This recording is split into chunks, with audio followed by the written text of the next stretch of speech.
For the first time in over a year, one of the most watched patches of Earth on the entire planet has stopped moving. No trucks, no new roads, no workers, no dust clouds kicked up by digging equipment, just stillness. And in the world of nuclear intelligence, stillness is never good news. It usually means one of two things. Either the target is dead, or the target has learned how to disappear. Tonight, we're going to show you exactly what has gone quiet inside Iran's nuclear program, why the world's top imagery analysts are unsettled by it, why one mountain a few hundred meters away is doing the exact opposite, and why a silence like this has, historically, always come right before the loudest moment in a crisis. You would expect the silence to be a good sign. Iran's nuclear sites were shattered in the summer of 2025 when American B-2 bombers dropped bunker-busting bombs on Fordow and Natanz, and Israeli strikes tore through Isfahan. For months afterward, satellites tracked a slow, visible effort by Iran to assess the damage. Bulldozers clearing rubble, dirt roads being cut into hillsides, new roofs quietly built over shattered buildings, seemingly to hide what was happening underneath from the very satellites watching them. That was the picture analysts got used to: slow, deliberate, almost defiant motion. And now, across the last several weeks, that motion has simply stopped. At Fordow, at Natanz, at Isfahan, all three of Iran's most important nuclear facilities have gone dark at nearly the same time, and the people whose entire job is to read these silences are telling anyone who will listen that this is not relief. This is the calm before something. Before we go further, you need to understand what silence actually looks like from space, because it isn't nothing. It's a specific physical stillness that trained eyes can read like a sentence. Independent nuclear watchdogs who study these facilities describe roads that were being carved out just weeks ago now sitting untouched. Entrances that were being reinforced are simply sealed, exactly as they were left months before. Dirt and debris still piled against blocked doorways. Power infrastructure that would need to be rebuilt before any enrichment could resume, generators, transformers, the electrical backbone of the entire complex, remains exactly as destroyed as it was the day the bombs fell. In an industry where every image is normally full of new detail, the newest images from Fordow and Natanz look almost identical to the ones from months earlier.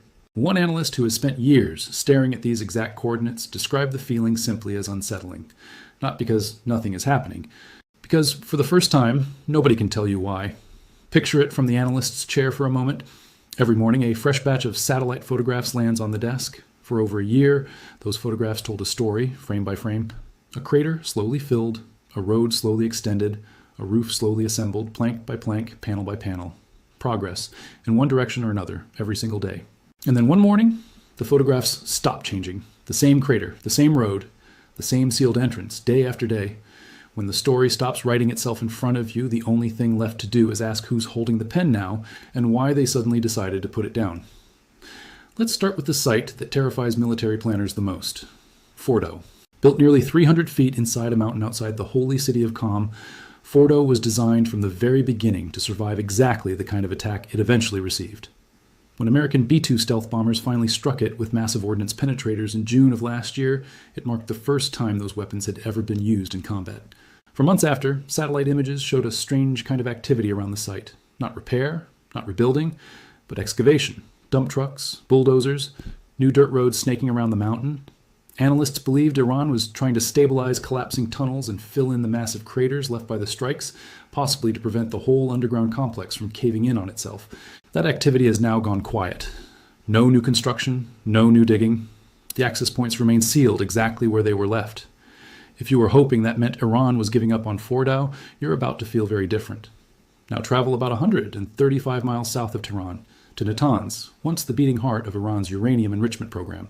This is where centrifuges once spun uranium up to 60% purity, a terrifyingly short technical step away from weapons-grade material. The strikes here were surgical and devastating. American bunker busters hit the underground enrichment halls directly, while earlier Israeli strikes had already taken out the above-ground power transformers and generators that kept the whole facility alive. For a while, satellites picked up something strange. New roofs, quietly constructed over two damaged buildings, seemingly built specifically to block the view from above.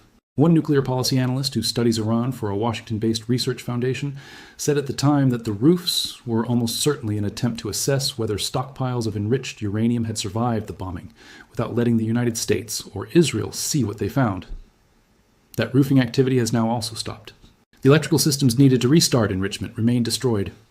The personnel and vehicle entrances to the underground halls are still, by every visible measure, unusable, and yet satellites are picking up almost nothing new, which raises the only question that actually matters. If Iran isn't repairing what the world can see, what is it doing that the world can't? The third site rarely gets the same headlines as Fordow, but it might be the most important piece of the puzzle. Isfahan wasn't where uranium got enriched. It's where raw uranium was converted into the gas fed into centrifuges, and where uranium metal, a critical late-stage component in any weapons pathway, was processed. When the strikes hit, debris was left scattered across the roadways, blocking access to many of the damaged buildings for months. That debris, in the most recent imagery, has not been meaningfully cleared. No serious effort to restore uranium metal processing has been observed. On paper, that should be good news. Isfahan, sitting dead and buried, means one critical link in the weapons chain remains broken. But intelligence officials warn that judging a covert nuclear program by what's happening at its most exposed, most heavily monitored facility is exactly the mistake Iran wants the world to make.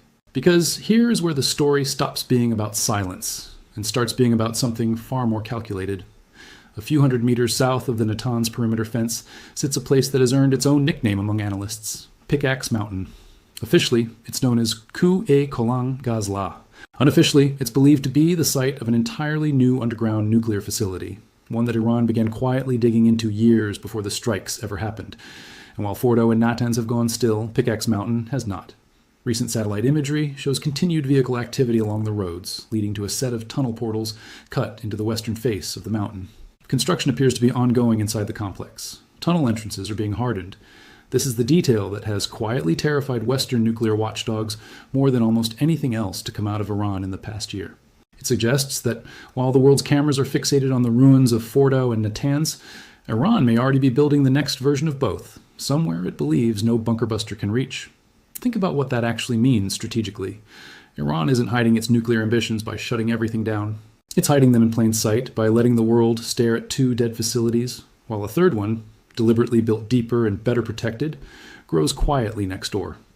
It's the geopolitical equivalent of leaving the front door wide open while building a new house behind the wall nobody's watching. And now we arrive at the question that no government wants to answer publicly. Before the strikes, Iran had accumulated stockpiles of uranium enriched to 60%, sitting at both Natanz and Fordow. That is not reactor fuel grade material. That is dangerously close to weapons grade, a short technical step from something that could be used in a warhead. Nobody, not the United States, not Israel, not international inspectors, can currently confirm exactly where that material is or whether it survived the strikes at all. International Atomic Energy Agency inspectors, the only independent authority with any legal right to check, have been blocked from accessing these sites since the war began, which means the only eyes the world has left are satellites hundreds of miles above the Earth, and those satellites cannot see through solid rock. This is the part of the silence nobody can spin as good news. A nuclear program that has stopped visibly rebuilding is not necessarily a nuclear program that has stopped moving. If you think the silence at the nuclear sites means Iran has pulled back entirely, the picture gets much darker the moment you look at its missile infrastructure instead. While Fordow and Natanz sit frozen, Iran has been working around the clock somewhere else entirely. Of the 69 tunnel entrances destroyed across 18 underground missile facilities during last year's war, Iran has already rebuilt roughly 50. Access roads bombed by the US and Israel during the conflict have been repaired. Missile production sites damaged in the strikes are being restored. Experts who have studied the recovery say Iran still retains a meaningful portion of its ballistic missile capability even after everything that was destroyed. In other words, the regime appears to be making a very specific choice.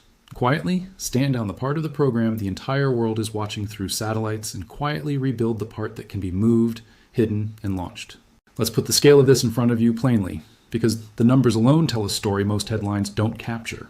Operation Midnight Hammer, the American strike on Fordow and Natanz, involved 7 B-2 stealth bombers flown nonstop from the United States, dropping 14 massive ordnance penetrators, each one weighing 30,000 pounds, designed specifically to punch through mountains. Israel's earlier campaign, Operation Rising Lion, achieved full air superiority over Iranian skies, but lacked the raw bomb weight to crack Fordow's deepest chambers alone, which is exactly why the American strike happened weeks later. Since then, roughly 50 of 69 bombed missile tunnel entrances have already been restored. Iran's domestic missile and satellite carrier programs remain openly displayed in exhibitions inside Tehran, a defiant public message, even as its enrichment sites sit in ruins. And most strikingly, IAEA inspectors, the only independent nuclear monitors on Earth, have now been denied meaningful access to Iran's key facilities for well over a year. For context, that is longer than international inspectors have ever been shut out of a major nuclear program during an active, unresolved crisis in the modern era. Let's tour the region and see exactly how this silence is landing, country by country, because the reaction says almost as much as the satellite images themselves. Start with Israel, the country that struck first, and has the most riding on getting this assessment right. Israeli intelligence services have reportedly briefed Western partners that the Pickaxe Mountain construction represents one of the clearest signals yet that Iran intends to reconstitute its enrichment capability in a location the last war couldn't reach. For a country that has built its entire national security doctrine around never allowing Iran to reach nuclear breakout, watching a new mountain fortress rise a few hundred meters from a demolished one is close to a nightmare scenario. Israeli officials have made no secret of the fact that a second strike remains on the table if that mountain keeps growing. Move south to the Gulf, and the mood shifts from alarm to quiet, calculated anxiety. Saudi Arabia and the United Arab Emirates, both of whom sit within easy missile range of Iranian territory, have spent the past year rapidly expanding their own missile defense purchases and quietly deepening security cooperation with Washington. Neither government wants a second war in the region. Both know that if Iran's nuclear program survives underground while its regional missile stockpile survives on the surface, they are the ones sitting in the blast radius of whatever comes next. Gulf officials have pushed hard behind closed doors for the Switzerland negotiations to succeed, not out of sympathy for Tehran, but out of self-preservation. Now look toward Vienna, where the International Atomic Energy Agency has spent over a year essentially locked out of its own job. The agency's inspectors are the only independent, legally mandated authority on the planet with the right to verify what is or isn't happening inside Iran's nuclear facilities, and for more than a year now, Iran has denied them meaningful access. European governments, who have historically tried to play mediator between Washington and Tehran, are increasingly frustrated. Without inspectors on the ground, every satellite photo becomes a guess dressed up as analysis. Diplomats in Vienna have quietly warned that a nuclear program operating with zero independent verification for this long is, by definition, a program the world can no longer make confident claims about, in either direction. And finally, look toward Moscow and Beijing, both of whom have historically shielded Iran diplomatically at the United Nations. Neither government has shown any public urgency to pressure Tehran into reopening its nuclear sites to inspection. For Russia, an Iran locked in confrontation with the West is a useful distraction from its own war in Ukraine. For China, continued instability in the Gulf keeps oil markets on edge in ways that occasionally work in Beijing's favor when it comes to negotiating energy contracts elsewhere. Neither Moscow nor Beijing is pushing for transparency. If anything, the silence at Fordow and Natanz suits them just fine because it keeps Washington's attention locked on the Middle East instead of on them. If this pattern feels familiar, it should. Nuclear watchers have seen a version of this exact playbook before. In 2007, Israeli jets destroyed a suspected nuclear reactor being secretly built by Syria at a site called Al-Kibar, a facility so well hidden that most Western intelligence agencies didn't even know it existed until shortly before the strike. North Korea spent decades mastering the same strategy on a larger scale, letting international attention fixate on its declared facilities, while quietly developing capabilities elsewhere, only to reveal finished progress once it was too late to stop. The lesson analysts keep repeating is simple and uncomfortable. Regimes that survive a nuclear strike rarely respond by giving up.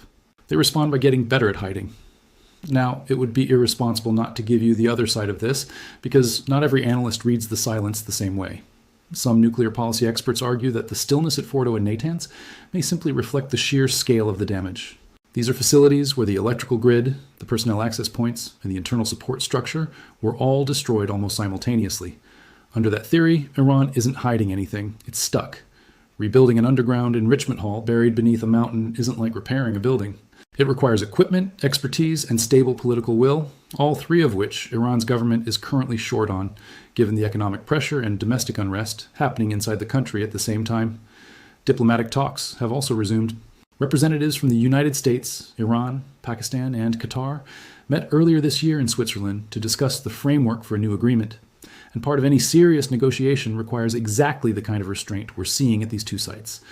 Under this reading, silence isn't a threat. Silence is Iran trying to prove, however unconvincingly, that it isn't racing toward a bomb while a deal is still on the table. But here's the wall that theory runs directly into. If Iran genuinely wanted to prove restraint, it would let inspectors back in. It hasn't. If Iran wanted to demonstrate it wasn't hiding anything, it would stop building new roofs designed specifically to block satellite visibility.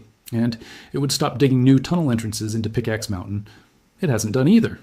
A government that is serious about de-escalation opens doors. A government that is buying time closes them and builds new ones somewhere else. And that is precisely the pattern analysts are watching unfold right now. Public stillness at the ruined, heavily monitored sites. Quiet, continued construction. At the one site, built specifically so the world couldn't watch. While all of this plays out underground, Iran above ground is a country under enormous internal strain. Nationwide protests have swept through Iranian cities in recent months, driven by economic collapse, currency devaluation, and public anger that has, at times, turned violent as the regime cracks down. Ordinary Iranians, watching their savings evaporate and their currency collapse, have taken to the streets in numbers the regime hasn't faced in years. It's against this backdrop of domestic instability that the quiet nuclear activity is happening, and that combination worries analysts more than either factor alone. A cornered regime with a fracturing economy and an active, if hidden, nuclear program is historically one of the most unpredictable combinations in modern geopolitics. Desperation has a way of accelerating decisions that stability would normally slow down.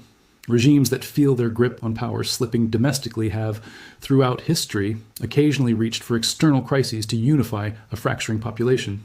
That is precisely the scenario keeping Western intelligence officials up at night. Before we go any further, it's worth being honest about the limits of everything you've just heard, because that honesty is exactly what separates real analysis from fear-mongering. A satellite photograph can tell you that a road hasn't changed in 6 weeks. It cannot tell you what's happening 200 meters underground. It can tell you that a tunnel entrance has been reinforced. It cannot tell you whether that tunnel leads to a functioning centrifuge hall or an empty storage bunker. Every conclusion drawn from this kind of imagery is, by necessity, an inference, built from patterns, precedent, and probability, rather than direct proof. That's not a reason to dismiss what analysts are seeing. Patterns like this have correctly predicted major developments before, from North Korea's missile programs to Syria's hidden reactor, but it is a reason to hold the most extreme conclusions a little more loosely than the most dramatic headlines might suggest. The truth is, right now nobody outside a small circle of intelligence officials actually knows for certain what's happening inside Pickaxe Mountain, or where Iran's surviving uranium stockpile sits. What we do know with much more confidence is that the pattern of behavior, sealed doors at the sites the world can watch, and quiet construction at the one site it can't, is exactly the pattern history warns us to take seriously. Back in Switzerland, the diplomatic track everyone keeps referencing is far more fragile than the polished photos of handshakes suggest. At the center of the dispute is a question worth billions of dollars. Who controls the frozen Iranian assets that would be unlocked as part of any deal, and under what conditions? The United States has floated sweeping terms for a proposed agreement, but Tehran has pushed back hard on the verification requirements attached to it, the very requirements that would force inspectors back into Fordow, Natanz, and yes, Pickaxe Mountain. Every round of talks that ends without an inspection agreement is another round where the silence at these sites gets to continue, unchallenged and unverified. So where does this actually go from here? If the diplomatic track in Switzerland succeeds, and Iran finally agrees to let inspectors back into all of its declared and suspected facilities, the silence at Fordow and Natanz may simply be the opening chapter of a negotiated wind-down, the first real sign that Iran's nuclear ambitions are being traded away for economic relief and an end to its isolation. That is the outcome every government at that table publicly says it wants. But if the talks collapse and Pickaxe Mountain keeps growing while IAEA inspectors remain locked out, the world will be left in the exact position nobody wants to be in. A nuclear program that cannot be seen, cannot be verified, and cannot be trusted, sitting inside a country that has already shown it's willing to absorb the heaviest strikes in modern military history and keep digging anyway. And if that happens, the next strike, if it comes, won't be aimed at ruins anymore. It will be aimed at whatever Iran has spent the past year quietly finishing inside a mountain the world can't see into. Let's widen the map one more time, because two neighbors rarely mentioned in this story have quietly become some of the most important players watching it unfold. Turkey, sitting to Iran's northwest with its own complicated history of nuclear ambition, has spent the past year positioning itself as a potential mediator between Tehran and the West, hosting back-channel discussions, even as it continues expanding its own defense industry. Ankara has every incentive to prevent a second war on its southern flank, and has quietly pushed both Washington and Tehran toward the negotiating table more than once. Iraq's position is even more delicate. Baghdad sits directly between Iran and the American forces still stationed across the region, and Iraqi officials have spent the past year nervously watching both. When missiles fly in this part of the world, Iraqi airspace is often the corridor they fly through, and Iraqi officials know that better than almost anyone. A second round of strikes on Iranian nuclear infrastructure wouldn't just be a story about Tehran and Washington. It would be a story that plays out in large part over Iraqi and Gulf skies, dragging in governments that have spent years trying to stay out of exactly this kind of crossfire. One detail rarely discussed publicly is just how uneven the information available to ordinary people actually is compared to what governments already know. Commercial satellite companies release imagery on a delay, often weeks after intelligence agencies have already seen far higher resolution versions in real time. Governments with dedicated reconnaissance satellites are almost certainly looking at Pickaxe Mountain with a level of detail the public commentary you're hearing tonight simply cannot access. That gap matters, because it means the picture being pieced together by independent analysts and shared publicly, the picture this video is built on, is likely already outdated compared to what decision makers in Washington, Jerusalem, and Tehran are looking at behind closed doors. By the time commercial satellites confirm a development, the governments involved have often already adjusted their plans around it. Which means, if you're waiting for a public satellite image to tell you when this crisis is about to escalate, you should assume the real decision has probably already been made, somewhere you can't see. It's tempting to treat this entire story as a narrow regional dispute between Iran and its adversaries, but nuclear non-proliferation experts warn that what happens at Fordow and Pickaxe Mountain over the coming months will set a precedent that ripples far beyond the Middle East. If a country that has already been struck by the most powerful conventional bunker-busting weapons ever used in combat is able to quietly rebuild a hardened enrichment capability within a year, every government on Earth weighing its own nuclear ambitions will be watching closely. It becomes a template. Absorb the strike, wait out the headlines, and rebuild deeper and better hidden than before. Non-proliferation officials in Vienna have privately warned that if this pattern succeeds in Iran without consequence, it will be very difficult to convince any future would-be nuclear state that military strikes alone are a permanent solution, rather than simply an expensive delay. To understand how strange this moment really is, it helps to walk the full timeline in order, because the speed of these events is easy to lose track of.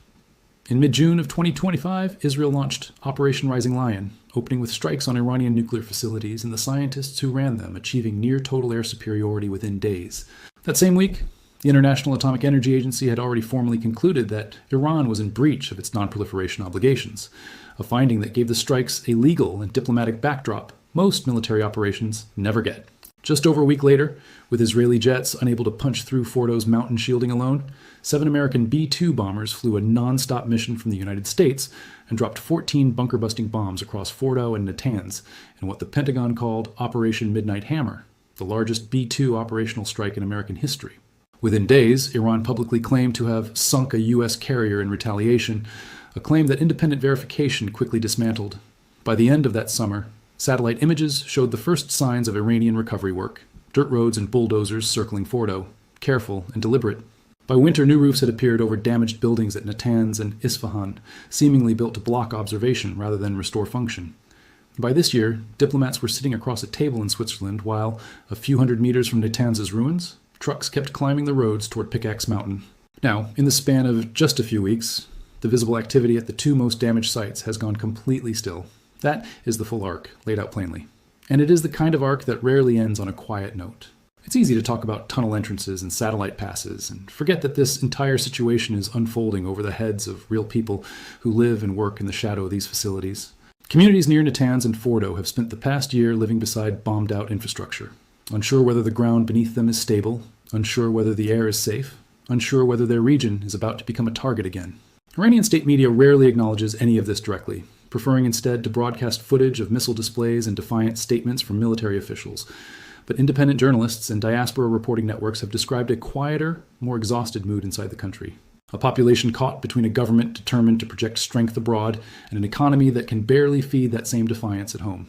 It's worth remembering, every time you see a dramatic satellite photo or a bold statement from a general, that the people actually living beside Fordow and Natanz have no vote in what happens next, and very little information about what's really buried under that mountain either. It's worth pausing here to explain exactly why that 60% enrichment figure keeps coming up, because the number itself is the whole ballgame. Civilian nuclear power plants typically run on uranium enriched to somewhere between 3 and 5%. Medical isotope production might require something in the range of 20%. Weapons-grade uranium sits at roughly 90%. The technical reality that keeps nuclear physicists awake at night is that the hardest, slowest, most resource-intensive part of enrichment is getting from natural uranium up to that 20% mark. Once a country has mastered that step and possesses centrifuges capable of reaching 60%, the remaining climb to 90% is comparatively fast, a matter of weeks rather than years, if the political decision is made to do it. That is why Iran's pre-strike stockpile of 60% material was treated as such a serious red line by Western intelligence agencies. It wasn't just uranium sitting in storage. It was uranium sitting one short, fast step away from being usable in a weapon, which is exactly why its current, unconfirmed location matters so much more than any other detail in this entire story. If you want to actually follow this story as it develops, rather than just react to the next dramatic headline, there are a small number of concrete signals worth watching. The first is any resumption of visible activity at Fordow or Natanz specifically, new road construction, new roofing, or repaired power infrastructure, any of which would suggest Iran has decided the risk of a second strike is worth resuming visible work at the original sites. The second, and far more significant signal, is the pace of construction at Pickaxe Mountain. A sudden slowdown there could mean the site has reached functional completion and no longer needs surface construction. A sudden acceleration could mean Iran is racing to finish it before diplomatic pressure or military action can stop it. The third signal is the status of the IAEA talks themselves. Any agreement that includes real unrestricted inspection rights at Pickaxe Mountain specifically, not just the already destroyed sites, would represent the clearest sign yet that this crisis is heading toward resolution rather than escalation. Any agreement that carefully excludes that site from inspection should be read as a red flag, no matter how positively it's framed in a press release. And finally, watch troop and asset movements around U.S. bases in the Gulf and Israeli Air Force readiness levels. Militaries rarely announce their intentions in advance, but they do reposition assets in ways that satellite trackers and open source intelligence analysts pick up days or weeks before any public announcement. Strip away the noise, and intelligence analysts studying the situation are generally tracking 3 possible paths forward, each with wildly different consequences. The first scenario is the diplomatic path. Talks in Switzerland succeed, Iran agrees to comprehensive inspections, including Pickaxe Mountain, and the current silence becomes remembered as the quiet moment before a genuine de-escalation. This is the outcome every official statement publicly hopes for, though few analysts privately rate it as the most likely. The second scenario is the stalemate path. Talks drag on inconclusively for months. Iran neither fully complies nor fully abandons its program, and the world simply learns to live with an unverified, partially rebuilding nuclear capability sitting in the middle of one of the most volatile regions on Earth, a slow-burning uncertainty rather than a single dramatic event. The third scenario is the one nobody wants to say out loud on camera, but every military planner in the region has already gamed out. Pickaxe Mountain reaches a stage of completion that Israeli or American intelligence assesses as an imminent threat, and a second strike, potentially far larger than the first, becomes the chosen response before Iran can ever announce a finished capability on its own terms. Which of these 3 paths we end up on may be decided in the coming weeks, not years, and the silence at Fordow and Natanz is simply the opening move in whichever direction this goes. Let's go back to where we started. A patch of earth that used to move constantly, now sitting still. We told you, stillness in this world usually means one of 2 things. The target is dead, or the target has learned how to disappear. Everything we've just shown you points toward the second possibility. Fordow and Natanz aren't quiet because Iran's nuclear ambitions ended in the summer of 2025. They're quiet because the parts of the program the world can see have become useless to Tehran, while a new, better hidden version quietly grows in a mountain few cameras can reach. The silence you're being shown as reassurance may, in reality, be the loudest warning this crisis has produced yet. And history, from Al-Kibar to Pyongyang, has taught us again and again that when a nuclear program goes quiet, the next thing the world usually hears is an explosion. There's one more thing worth sitting with before you close this video. For over a year, the entire world has organized its understanding of this crisis around 2 names, Fordow and Natanz. 2 mountains, 2 ruins, 2 symbols of how far modern air power can reach even into the hardest targets on the planet. But crises like this are rarely decided at the sites everyone is already watching. They're decided at the ones nobody thought to name yet. A year from now, when historians write about how this chapter of the Iran nuclear story actually ended, there's a real chance the name on every page won't be Fordow or Natanz at all. It will be a mountain most people had never heard of until a handful of satellite analysts noticed the trucks on its access road refused to stop moving long after everywhere else went quiet. Thank you for watching. If this analysis opened your eyes to what's really happening beneath the surface in Iran, make sure to like this video and drop a comment so more people understand the stakes. We'll be watching this mountain closely, and we'll bring you the truth the moment anything changes.